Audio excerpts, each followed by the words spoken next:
Hola, bienvenidos a mi canal Aprendemos de Todo. En este video voy a explicar los tipos de estrategias docentes para el aprendizaje significativo del libro con el mismo nombre de Frida Díaz Barriga Arceo. Excelente libro, se los recomiendo, una persona muy didáctica para explicar y muy aplicable, ¿sí?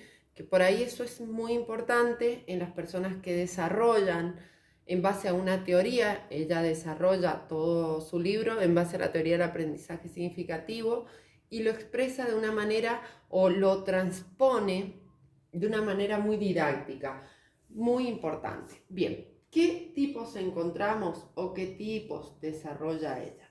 Ella hace un gráfico que también me pareció excelente, donde nos dice que acá al principio de los procesos de enseñanza vamos a encontrar los tipos post-instruccionales.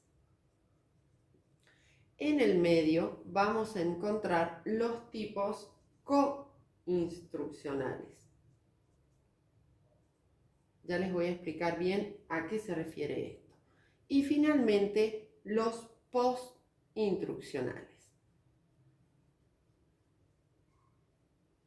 En el video anterior les expliqué la clasificación de funciones de las estrategias de enseñanza. O sea, ellas nos facilitan un montón de pasos o de estrategias para utilizarlas en los procesos de enseñanza-aprendizaje.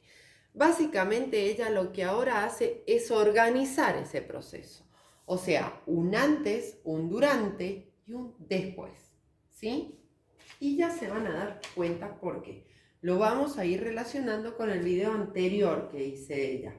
Esta es la parte 2, la parte 1. Les recomiendo que primero vean la parte 1 para poder entender completo este video. Las primeras, que son las, puse post, las preinstruccionales, se refiere a que preparan y alertan al estudiante en relación a qué y cómo aprender. Activación de conocimientos previos que permiten ubicarse en el contexto de aprendizaje, objetivos y organizador previos son los recomendables. Pero sin embargo, también podemos utilizar imágenes, sonidos, situaciones.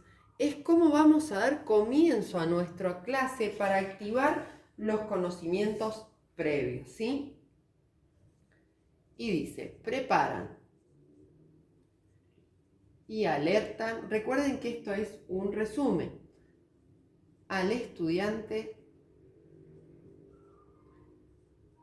en relación a qué y cómo aprender. Activación de conocimientos previos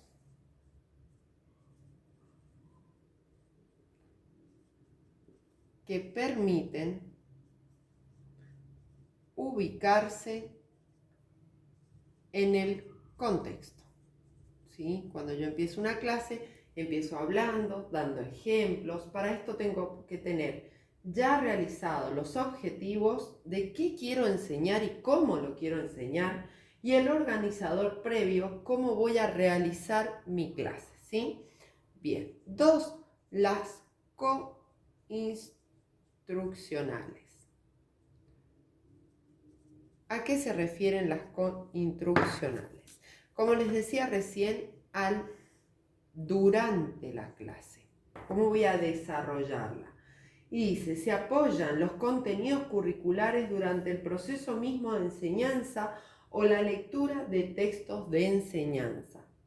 Acá vamos a trabajar técnicas, activación y lógicamente desde el principio un enfoque metodológico de cómo voy a enseñar. Ese enfoque metodológico puede ser cognitivista, puede ser constructivista, conductivista, va a depender de cada una de ustedes. Apoyan los contenidos curriculares durante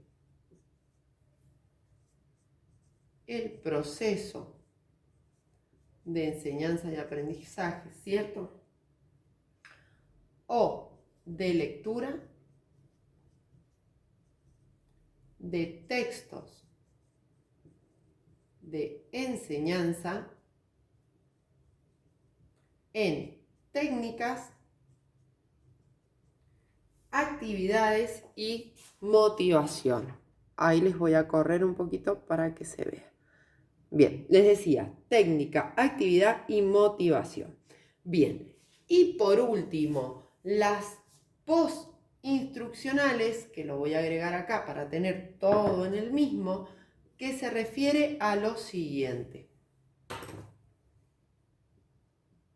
Se refiere a que permiten al alumno formar una visión sintética, integradora o crítica del material. Por ejemplo, si voy a dar el sistema solar, puedo empezar en las preinstruccionales con una imagen, en las coinstruccionales puedo trabajar un texto donde debo trabajar las pistas tipográficas o discursivas, ¿sí?, como un elemento, y en las postinstruccionales puedo trabajar la realización de una maqueta, ¿sí?, donde el alumno puede formar una visión material, concreta de lo que está aprendiendo y así producir un aprendizaje significativo, ¿sí? Bien. Entonces dice, las postinstruccionales se refieren a que permiten al alumno formar una visión sintética, integradora. También puedo trabajar, ahora que digo integradora, con mapas conceptuales o crítica para relacionar todos los conceptos del material. Bien, espero que les haya servido. Nuevamente les recomiendo el libro de Frida Díaz Barriga, excelente, sin desperdicio alguno. Muchas gracias. Si te sirvió, suscríbete, compartí y regálame un me gusta. Cualquier consulta en los comentarios. Adiós.